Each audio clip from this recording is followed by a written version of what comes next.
guest for this video needs no introduction. He's one of the best known faces in our sector. It's Paul Shamplina of Landlord Action. And Paul, lovely to catch up with you again. It's been far too long, and I think a good place to start is, 2024 has got off firing on all cylinders. Just so much has been happening in our sector, and obviously centre stage is the Renters Reform Bill. And we've heard that it's been put on ice, that it's being watered down, and we've just heard that Michael Gove is listening to landlords. What's your take on the status of the RRB?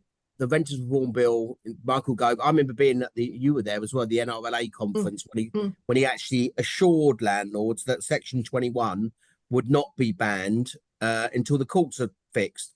My issue has been the courts are near being fixed. They're the worst I've ever seen them in 34 years of working for landlords. We're just having absolute nightmares with regard to delays, really, really unprecedented delays. So I've been working on numerous government working groups and the abolishment of Section 21, all that type of stuff. So then I thought, you know what? I need to engage with my local MP.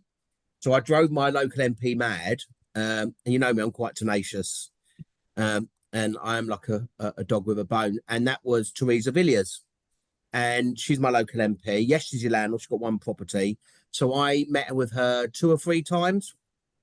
And I kind of like predicted the rental stock crisis was going to happen 3-4 years ago. And then obviously it got accelerated, didn't it, Vanessa, when of course we had the issue with the interest rate, and we've never seen so many landlords exit the marketplace. I can tell you now, 24 years of training at Landlord Action, the last 2 years, last year especially, we haven't seen as many Section 21 claims being issued, more than Section 8. It's never been like that. Okay. And I said to her, I'm really worried about this rental stock crisis, because obviously tenants are paying more money than ever, and good tenants are being asked to leave the property because, of course, landlords have had enough. Most of the time, it's landlords selling the property.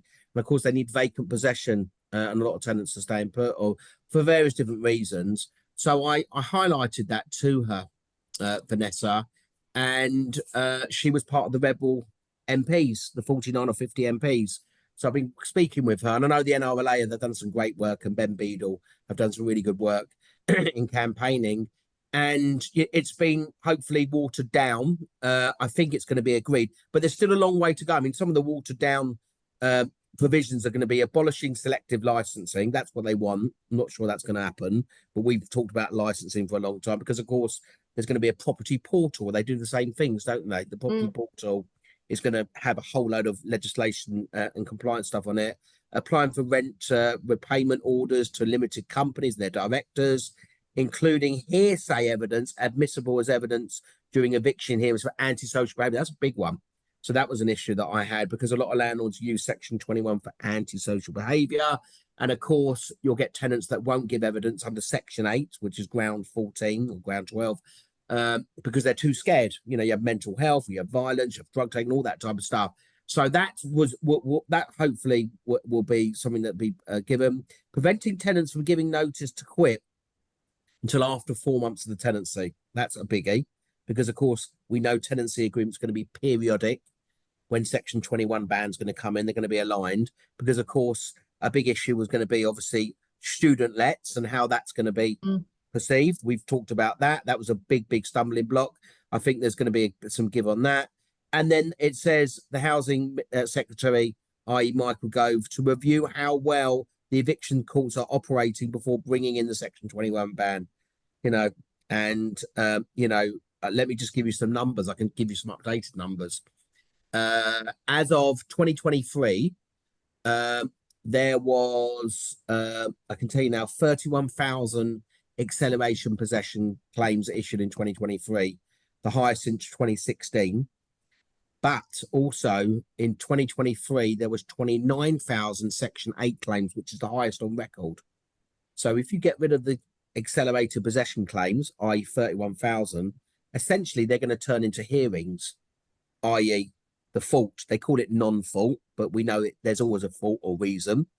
that was picked up by a lot of the tenant organisations non-fault. But there's always a reason.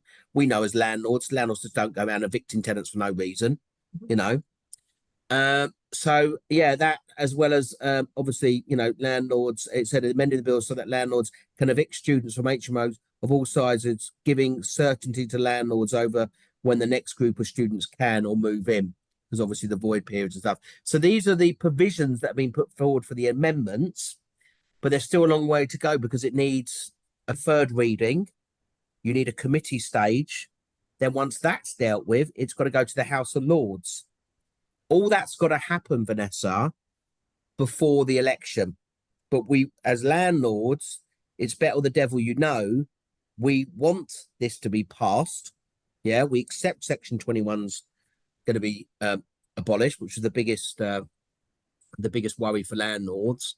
But landlords need some sort of provisions, and they need some confidence. This is all about confidence. It certainly is. And we don't want my worry was going to be landlord panic. I said that to Teresa Villiers, whereby if you didn't have watering down or some sort of concessions, then what would have happened? Landlords would have been when the deadline date comes in. Then what would have happened is landlords would have been whacking in Section 21 possession claims before the banning date, and loads more tenants would be asked to leave the property because landlords will be selling. So they're the unintended consequences. There's loads of other unintended consequences, but that's the summary. Yeah, there is, Paul, and you know, I've only issued, I think, maybe 5 Section 21s in my 20-year history as a landlord, and they were all for rent arrears. But yes, I chose to go down the Section 21 route because I just wanted to, you know, end the tenancy as quickly as possible. And sometimes, you know, I financially incentivized a tenant to leave. Do a deal. You know, do a deal and ask them to go. So if we're forced to go down the Section 8 route now with the removal of Section 21, it's actually worse for tenants because there's going to be a hearing and they could end up with a CCJ. 100%. So you know, it's just, but that's an unintended consequence. So I explained that. Let me go back in time. So before COVID, in October 2019, we were talking about housing courts. So I went up to Leeds. I went up to the working group and housing courts because that was very much on the table. And then obviously COVID happened. And I said, I got D-Luck into the civil service into my office. I got them to sit with my landlord action stuff. I mean, we're doing 2,500 to 3,000 instructions a year now. We're busier than we've ever been before, and we'll be busier, obviously, I think this year as well. We're just, you know, for a mountain of reasons, as you can imagine, mostly because landlords are selling, and rent arrears are going up. Rents are astronomical for some tenants, and they're struggling to pay. But what happens is, and you're quite right, lots of landlords use Section 21 because of rent arrears. They think it's easier. I don't know how to do Section 8. I'll do Section 21 so I don't need to go to court and have a hearing day. Yeah, by doing that, you'll write off the rent arrears. You'll write off the rent arrears. You won't have a money order. And actually, you could be evicting a tenant that's in rent arrears. And then what's happening is they're told by the council to stay put so they don't leave, so they can be rehoused by the council. But there could be rent arrears. You're actually doing your tenant a favour because actually they might be able to qualify for temporary accommodation, housing, and then obviously social housing. But that's a, you know, we're in a horrendous state of affairs when it comes to that. That's the worst it's ever been. But now what's happening is, you're quite right, is that landlords will be forced to go down a Section 8 route. They'll get a money order. Bear in mind, when you do get a money order, and I think I've said this before in your show before, when you do get a money order, Vanessa, it's not a county court judgment until you enforce it. So when you enforce it, what's going to happen is, one, the tenant won't be able to qualify for housing. I mean, obviously every council is different. But secondly, more importantly, is landlords will get county court judgments. It will affect tenants' credit ratings. It will stop them to be able to move to other properties because of the removal of Section 21, and hopefully the provisions with regard to the antisocial behaviour is going to be workable when it goes to Section 8, because we're having 33 new grounds for Section 8. Did you know that, Vanessa? Which 22 are going to be mandatory. No, yeah? That's new to me. Yeah, so you have to strengthen the grounds of Section 8. You have to make sure the court's working, which is a massive beast in itself. You need more judges, more bailiffs. You need to go digitalised. Tenants, yes, they need representation. You need to bring in mediation earlier, much earlier. The court service tried to bring in mediation when there was review hearings, which is way too late. So there's all these mechanisms that need to happen for the court system to work.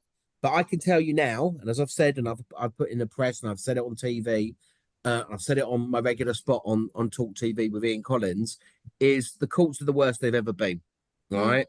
And we're waiting 6 months to get an eviction date.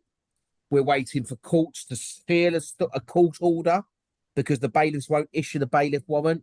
You're waiting for hearing dates, adjournments. Courts are losing the paperwork, and then of course there's just delay upon delay. And I don't know whether there's a directive or whether there's a directive in some courts to slow things up. I don't know. Maybe I'm being a bit cynical, but it can be really, really frustrating. And when we're acting for so many landlords that we are, and I've got a team of 22 staff at Landlord Action. The caseworkers, they're speaking to landlords that are desperate. And they're screaming down the phone to us, I need my hearing date, I need my hearing date, I need my bailiff eviction date. And what's happening is, what would help is if you're able to transfer the case up to the High Court and use a High Court enforcement officer. But the courts won't grant or give you leave, right? Because we plead it on every single case, at every hearing date, and we do, dozens of hearings a month. When we go before the judge, we say, can we have leave to transfer up to the High Court? We've got numerous cases of £20,000-30,000 rent arrears. The biggest rent arrears case we've had, I think it's about £140,000 of Landlord Action, believe it or not.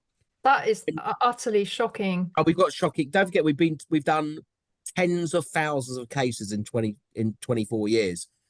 As a landlord, the advice I give, and you touched on it, Vanessa, is if you know that you can do a deal with your tenant to write off the rent arrears or pay them to leave, do it. I know it. Principle can be very expensive, but we've got many cases we're waiting for a year to gain possession of a property, and you are on the luck of the courts that you're at. Well, a lot of landlords, when I say that on Property Tribes, a lot of landlords kind of have a go at me and say, no, you should hold the tenant to account, you should get them a court order against them, blah blah blah, so they don't go and rip off another landlord. Yeah, and it is a tricky one, but I think it goes back to very, very, very robust tenant referencing, I think, as well. Oh yeah, and also take rent guarantee insurance as well, which I do recommend. I mean, look, when banning a Section 21 goes, landlords are going to be much more stringent when it comes to referencing. More landlords will get guarantors in place. That's a given. You're going to get a much more stringent type of referencing. But of course, what's going to happen in the new world, Vanessa, is we're going to have periodic tenancies. And of course, the way that letting agents trade and work is going to be different as well, because there's not going to be renewal fees. No, it's going to be done on a monthly.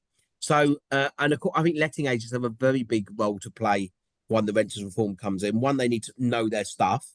And there's still a lot of letting agents out there that unfortunately are still quite clueless, and they really need to be able to protect their landlord, because of course there's lots of landlords that have left their business and left their properties have come out of their portfolio because they're getting out. So, letting agents have got a real big role to play in the renters reform, because of course they should be, if they are fully managing, and I don't recommend any newbie landlord today to fully manage themselves, to start off with, because it is. I totally agree with that. Time conducive as well, and then you get landlords that are very price conscious and they think, oh, let only fully managed. It is a false economy where you have landlords that would only pay for let only service, so 8%, for argument's sake, instead of a fully managed or 12% or 15%, whatever. If you deduct it over a term of a tenancy, it's not a lot of money. It's 30-40 quid a month or whatever. And actually, a lot of landlords, they can trip up so much more now because there's more and more legislation. And I can tell you now, with the many hats that I have on as a director of the company that owns My Deposits, we still get landlords that haven't put deposit in a deposit scheme, and it only came in 2007, Vanessa. Well, there's so much to unpack there about what you've been saying, but I had one gentleman call me a couple of weeks ago, and he'd watched a video on YouTube by some property guru who said that when Labour come in, they will ban Section 21 and you won't be able to get rid of a tenant from your property. And he was on the verge of putting all his properties on the market. And I think this really highlights how getting advice from a reputable source is so important, because the nuances of everything, and the detail of everything, you know, it takes somebody in your position, Paul, who's been in this game for 24 years to actually fully understand what's going on. But if Labour do get in, we could see even more draconian attitudes towards landlords. And it's very, you know, landlords feel very uncertain. There's political risk, there's interest rate risk, there's regulatory risk, you know, there's so many risks. It's difficult time for landlords to forward plan, I think. Yeah, it is. I mean, for all those reasons, I kind of like what I did was I kind of like thought, you know what, I want to do a landlord educational day. I mean, I hate the word guru, by the way. I can't bear it. Really, it really winds me up. I mean, I know we people are self-confessed gurus in the property world, and it does make me cringe when I hear it. But well, you can call them wealth creation experts, these people that grift away on YouTube and tell you you're going to be a millionaire in a year with no money. No, I know. It's a complete nonsense. But you know what I've done is on the 5th of June in Euston, I've teamed up with the Landlord Investment Show, and I'm putting on full landlord days for landlords. No nonsense, no BS. Every speaker has at least 20 years of experience. It's called Landlords: How to Survive and Thrive in 2024. So what we're doing is it's CPD accredited. So we're talking about the market. We're talking about tax.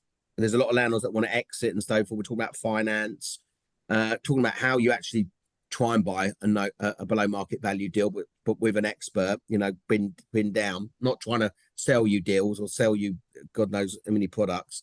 And then obviously talking about the Renters Reform Bill, and we're doing a panel session with letting agents and stuff. So I kind of like thought, you know what, I got asked by them because I've been lucky enough to win the Seminar Speaker of the Year last 3 occasions, and I thought, you know what, it was quite a good time, especially with the Renters Reform Bill coming in. And I just think that, you know, we know that property education websites such as, you know, Property Tribes and other websites like Landlords and whatever, and the NRLA, which is great value for money, you can actually learn a lot without having to pay out for big expense. I mean, I think we're charging like £150, including lunch or whatever. But, you know, some of these courses, and you know, and that's why we want to get property education accredited or some sort of redress. And we got involved at the property redress scheme to make sure there's some sort of redress for the consumer. And of course, we knew of the terrible chap of Daniel Butcher that unfortunately took his own life because he paid a lot of money for a course and whatever. And I think I can tell you now from speaking to trading standards, because we're speaking to them obviously about the rent to rent and the guaranteed rent market. And there's a consultation with both of you and I have participated and given some advice on. Property education is on their radar. They've told me that. Well, that's good to know, and it's much needed. In fact, just this afternoon, I've had a call from Trading Standards, and they have started a fraud high court case against a group of rent-to-renters who have and it will come into court in 2025. Right, okay. Very, very significant sums of money have been lost, and you know, tenancy agreements have been forged and all sorts of really bad stuff. And I think this will be, you know, a landmark case, because these people were offering rent-to-rent deals and rent-to-rent arrangements. So yes, it is good that Trading Standards are looking into rent-to-rent. I think that's an area where there's massive consumer loss. It is. I mean, look, me and you have been big. We've shouted and screamed about rent to rent, and I've exposed it on my show, Nightmare Tenants, Slum Landlords. And every series I did a rent to rent or guaranteed rent fraudster. I call them fraudsters and criminals, and and there's still people that don't really understand property. And yes, they're going to network clubs, and maybe they want to get into. Yeah, and it seems very, very alluring and compelling. Well, it's luring, but a lot of them don't have any money. Right, all right, but then the more importantly, they don't have any experience in property management and dealing with HMOs and disputes and compliance and AML and all these different things. I did a talk last week at Property Mark in Southeast London, and Property Mark, they're a really good organisation, and there's accreditation and there's training that's going to come out for letting agent. It's tough for them, let alone getting into rent to rent and understanding how HMOs and how to manage HMOs. And even they tell me, an experienced letting agent will tell you, HMO management is the hardest management to do. So there's these people wet behind the ears going to events. I've talked on a rent to rent course. I've put people off, because it's not for the faint hearted. And of course, you've got a full time job, and you've got tenants that are fighting with each other. There's disputes, or you've got an issue with the council with regard to licensing, which you've got to be an expert in that itself. I just think that you know what, we're in the stage now, and again, you and I go back a long way, Vanessa. We're in the industry now, and I say this all the time. I'm not shy coming forward. We are in the situation now where, as landlords, we have to accept this is a profession. We want it to be a profession. We want to be perceived as a professional. Now, the days of the hobby landlord are well and truly over, and landlords need to understand that. Or yes, they can have an investment. If you have an investment, use an agent for full management. It's easier. And I think that the language, the way that we act and how we treat our tenants and customers and all that type of stuff, because look, without tenants, without our customers, we wouldn't be here.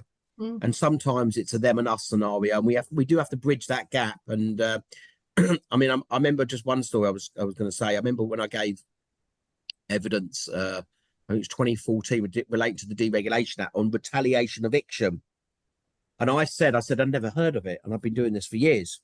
And it was a minuscule amount of landlords that were served notice if a tenant complained. Now that it's happening a lot more, dare I say it, it is happening, and I do see it for real. And I can tell you now, I look on the tenants through the tenants' eyes, that security is really important for tenants and a safer property. I get that, and that's why the renters reform bill's come in. It's come in because it's about levelling up. It's about levelling up, and actually 11 million tenants. And yes, there's a lot of political speak that goes on, and there's a lot of votes and so forth. But if a tenants are now paying 30-40% of their wages towards rent, it's becoming unsustainable. And for that, they should have a better service. Thus, that's why landlords will have to be part of a redress scheme. Yes, it might be a form of licensing where the government know where these landlords are, and of course, but Paul, I have to jump in there and say it goes back to there isn't enforcement of. You just took the words out of my mouth. I was going to say there's not enough enforcement. So to bring the good landlords, the responsible landlords, the NRLA member landlords, the PT landlords, they're all going to do their utmost to adhere to all the regulation and legislation. It's not them that are the problem. It's what we call the rogues, or even the criminal landlords. But it's not just them, it's the naive landlords. It's that as well. So, there is that. Yeah, it's a big part of the market. So you've got 2.7 million landlords. There's 110,000 that are members of the NRLA, right? There's a lot of other landlords out there. There's obviously the landlords that obviously use letting agents, have to be part of a redress scheme. But there's a lot of landlords out there that need to be educated. That's a massive bit of work. I talk about the days when we set up my deposits in 2007. I had to get there, and landlords had all of a sudden to put a deposit in a deposit scheme. Where beforehand, what they were doing was they would argue with the tenant, and they might have to go to court, and they'd keep the deposit, which they thought was their money, which actually is the tenant's money.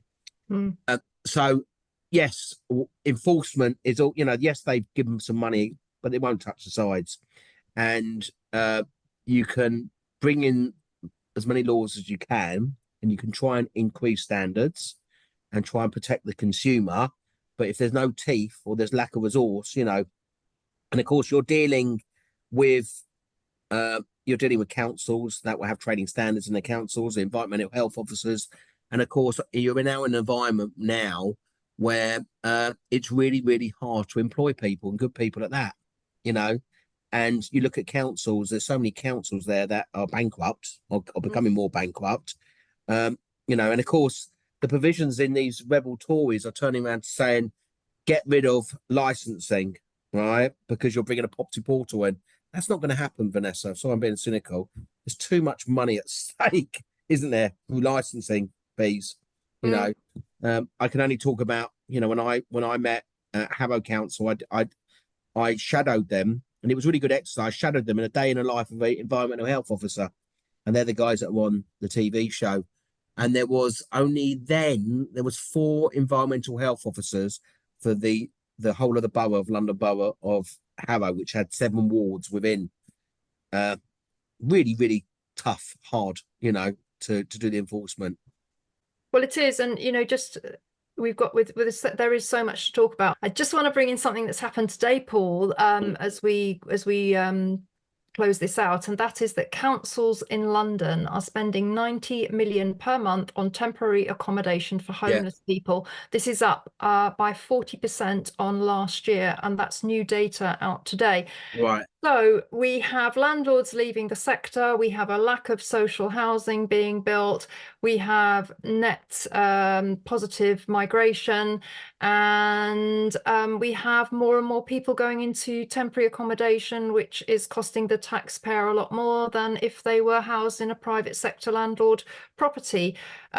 Where is it all going to end, Paul? Because I don't see any acknowledgement by government of how important landlords are in helping local authorities meet their housing obligations. Yeah, I mean, it's really tough. I mean, I work with a temporary housing provider called Elliott Lee, and they've got about 1,800. And of course, the big issues that we had, and they need to get people in temporary accommodation where landlords do like leases for like 3 or 5 year leases and stuff like that, is that you have a massive problem with not just that there's migrants, but also homeless people in hotels, which is absolutely costing an absolute fortune. Where does it go? Where does it end? Jesus, that's a big question. You know, you need consistency, don't you? So you know, 16 housing ministers in 13 years is part of the problem to start off with. All right. We need to address that. We need you need experts on a committee which has longevity and security for the industry. Okay. You need to make sure that who's dealing with the budgets, how are local councils dealing with the budgets. Of course, Michael Gove has made numerous announcements with regard to planning and how planning is dealt with. And yes, you can build on brownfield and all that type of stuff. We get all the different rhetoric. We need to appreciate landlords. We need the tenant organisations such as Shelter and Generation Rent to vilifying landlords. That doesn't help. You need landlords, period. I've tried to engage with them. They won't engage with me, right? Yes, there's a different agenda. I get that. But, you know, what happens is if you keep poking the bear, it eventually bites you. And it bites you in the sense that a landlord says, you know what, I'm getting out. Don't forget, yields now are most probably, I think it was a 15 or 20 year low or something ridiculous like that. Because of course now you've had landlords. I mean, let's face it, there is a lot of positive for landlords. Yeah. So landlords, you know, are still getting some good returns depending on what areas they're dealing with. They're getting the best tenants they've ever had. Yeah. You're getting tenants that are outbidding each other because they're desperate for property. The demand is sky high. You've got record low void periods. Well, yeah. Yes, I mean, we've got no voids or rent arrears across our entire portfolio and haven't had for a long time. So but that's what I'm saying. So and you've been a landlord for years. So what I'm saying to you is there's some real positives out there. And then of course, you know, it's, you know, how you profile a tenant is going to change the way going forward under the Renters Reform Bill. I just think that, you know, landlords, when you become a landlord, you're in it for the long burn, really. And actually, the first point of call is yes, I'm going to be a landlord. I've got to have thick skin. I'm not going to be praised to be a landlord. You know, we need to make sure that as an industry, we work on how we're perceived. And that comes from within. But like you said, you've got 2.7 million landlords. You've got, you know, the vast majority of good landlords. You've got landlords that, you know, under the Renters Reform Bill, it says that you can do a rent rise once a year. You know, historically, landlords don't put rents up. I didn't put rents up until Liz Truss made a mess of the budget. You know, I speak to loads of landlords. I haven't put the rent up for 5, 6 years. You know, they care about their tenants. That doesn't come out. You know, I tried to do a section in landlords uh during COVID, Vanessa, called Landlord Hero. You I know, saw that. Yep. yeah, landlord hero stories don't sell. Rogue landlords do, you know. So I think that, you know, you've landlords have got to be resilient, and, you know, at the end of the day, you know, if you are housing a tenant on universal credit or temporary accommodation, you are doing having a real good social impact. And landlords just want to be that. Landlords won't get the pat on the back that they feel that they need or they deserve, because there is a large section of the media and also of the public that just unfortunately see that landlords are the haves and they are greedy so and so's. But not every landlord drives a Bentley or Rolls Royce, you know, and that perception has to change. So there's a lot of work as in the industry we have to do as commentators, but also landlords themselves. And I think that that's a start, really, because Well, I would agree with that. And we need to keep unfortunately, you know, going back to the wealth creation industry, it is the property gurus that are the ones driving the Bentleys and splashing the lavish lifestyle everywhere to encourage people to sign up for expensive training, but they're nothing to do with our sector. And, you know, I work tirelessly to try and point that out when these landlord property guru type people get picked up by the likes of Novara Media and people like that and get absolutely slammed. I try and jump in and say, but they're nothing to do with private sector landlords. They work in the wealth creation industry, and they use their wealth through property training to make out they're successful in property and try and suck people into expensive courses. So yeah, we can all play a part in certainly trying to shape the narrative online. So just to finish, Paul, let's just remind everybody, Landlord Action, market leader in helping landlords struggling with rent arrears and gaining possession. You've got a 3-stage fixed fee service. Very often, just a robust letter from you is enough to get, you know, the rent flowing again and solve the issue.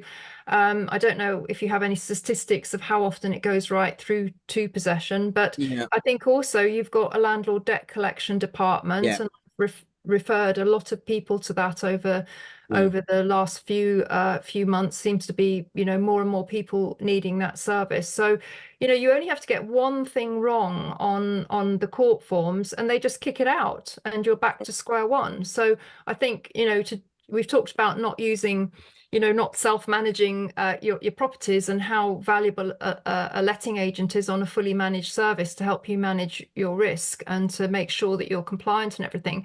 But by the same token, doing an eviction yourself, I think is risky, and they should come to a top service like yours where you're there day in, day out doing it. Yeah, I mean, look, we've got years of experience. We only do landlord and tenant, and we do debt recovery. We don't do anything else. We don't do conveyancing, we don't do probate, we don't do commercial litigation. We just specialize. And you know, and when I first started Landlord Action way back in 2000 with my old business partner, we started doing fixed fees and 3 steps because we thought solicitors were charging too much money at the time.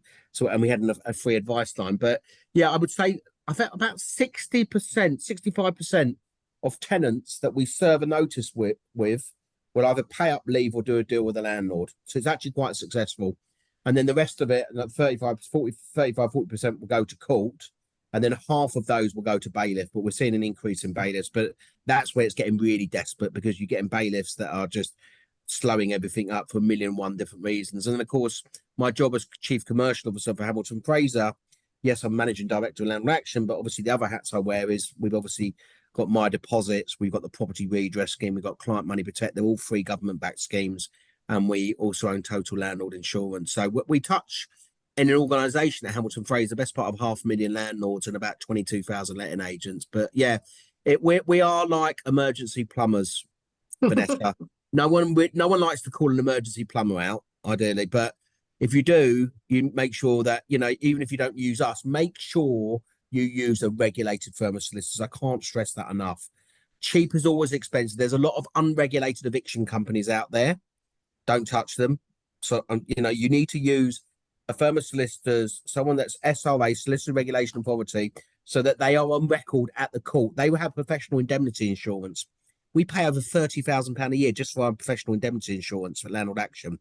So, you've got, and there's a complaints procedure, getting your property back. So, we do see people that try to do it themselves. And I can say now, from the days of when I issued my first possession claim in 1991, believe it or not, it's harder now than ever before to actually issue a possession claim at court. And we're updating, we're getting legal advice, and we do sessions all the time. And, so you have to draft it and get it right. You have to get the notice right as well. And I think landlords will struggle when it comes to Section 8 and grounds. And now you're dealing with 33 grounds instead of 17 grounds. And yeah, you need to seek an expert, just like you would if you're trying to sell a house. You go to a conveyancer or a property lawyer. Well, it sounds to me, Paul, that you are needed now more than ever before in your 24-year history. Maybe. So thank you for everything that you Pleasure. do in our sector and all your wise words and insights. They're so appreciated. Thank you. And you too. And we'll hope to catch up with you. Well, we'll be at the Landlord Investment Show and the Property Investor Show. You're always there. You're always on stage and giving words of wisdom. So we'll look forward to catching up with you somewhere down the property trail. But thank you for today. Thank you, Vanessa.